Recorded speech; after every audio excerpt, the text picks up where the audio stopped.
پھانسی پر لٹکے ہوئے کتے کا واقعہ۔ ایک بادشاہ سیر و تفریح پر نکلا اور جاتے جاتے کہیں دور نکل گیا۔ اس کی نظر راستے میں ایک ایسے مکان پر پڑی، ایسے گھر پر پڑی جس کا مالک سخی طبیعت کا مالک تھا۔ اس نے بادشاہ کی خوب خاطر و مدارت کی۔ بادشاہ کی نظر جب پھانسی پر لٹکے ہوئے کتے پر پڑی تو گھر کے مالک سے اس کا سبب پوچھا، مگر گھر کے مالک نے سبب بتانے سے انکار کر دیا۔ بادشاہ مایوس ہو کر اپنے محل لوٹ گیا، حالانکہ بادشاہ نے اس کو اپنا تعارف بھی کروایا تھا کہ میں بادشاہ ہوں۔ بادشاہ نے دوسرے دن قاصد بھیج کر پھر پھانسی پر لٹکے ہوئے کتے کا سبب پوچھا، مگر وہ شخص اس نے پھر انکار کر دیا۔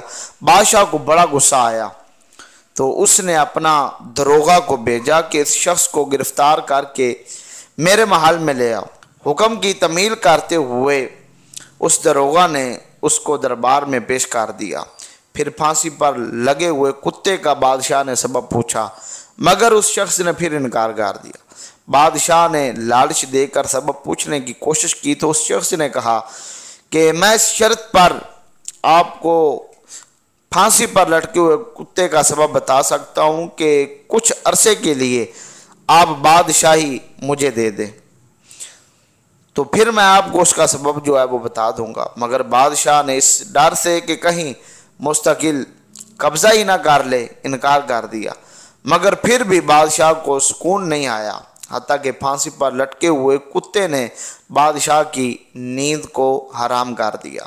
آخرکار بادشاہ نے تنگ آ کر اس شخص کو بلایا اور بادشاہ نے اس کے اپنی بادشاہی حوالے کر دی۔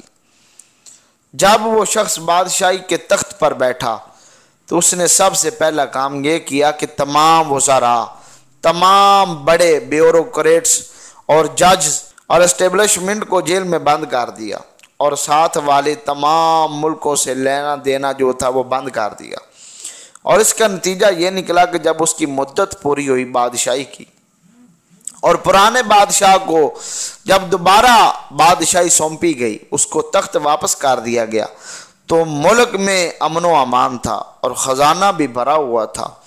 اس شخص نے پھانسی پر لگے کتے کا سبب بادشاہ کو بتایا کہ میں ایک بکریاں چرانے والا چرواہا ہوں اور میرا بھیڑ بکریوں کا ریوڑ تھا اور یہ کتا ان کی حفاظت کے لیے تھا، مگر میرے ریوڑ سے روزانہ ایک بکری جو تھی وہ غائب ہو جاتی تھی، اور جب میں نے سبب معلوم کیا تو پتہ چلا کہ یہ کتا ہی حفاظت کرنے کی بجائے بکریوں کو خود بھی کھاتا ہے اور دوسروں کتوں کو بھی اپنے ساتھ ملا کر میری بکریاں کھلاتا تھا، تو میں نے اس کو بطور سزا اور عبرت کے پھانسی پر لٹکا دیا، اور میرے کتے کی طرح ہی تیرے وزراء اور باقی لوگ خود بھی خزانہ لوٹتے تھے اور دوسروں کو بھی لٹاتے تھے، جن کو میں نے بطور سزا جیل میں بند کر دیا ہے، اور جب سے ان کو جیل میں بند کیا ہے ملکی خزانہ بھی بھر گیا ہے اور ملک بھی خوشحال ہو گیا ہے۔ تو بادشاہ سلامت، یہ کتا جو پھانسی پر لٹکایا گیا تھا، اس نے حرام خوری کی ہے، اس نے وفاداری نہیں کی۔ تو آج ہم بھی دیکھیں ہمارے ملک کے وزراء کیا واقعی ملک کی حفاظت کر رہے ہیں، یا وہ خود بھی ملک کو کھا رہے ہیں اور اوروں کو بھی لٹا رہے ہیں۔ رب العالمین ہمارے ملک کو نیک صالح عادل حکمران عطا فرمائے۔ امید کرتے ہیں کہ آپ کو یہ ہماری چھوٹی سی ویڈیو اچھی لگی ہوگی۔ اگر اچھی لگی ہے تو دوستوں کے ساتھ بھی شیئر کیجئے گا، ہمارے چینل کو بھی سبسکرائب کیجئے گا، اور اپنی رائے کا اظہار کمنٹ کے ذریعے کیجئے گا۔ والسلام۔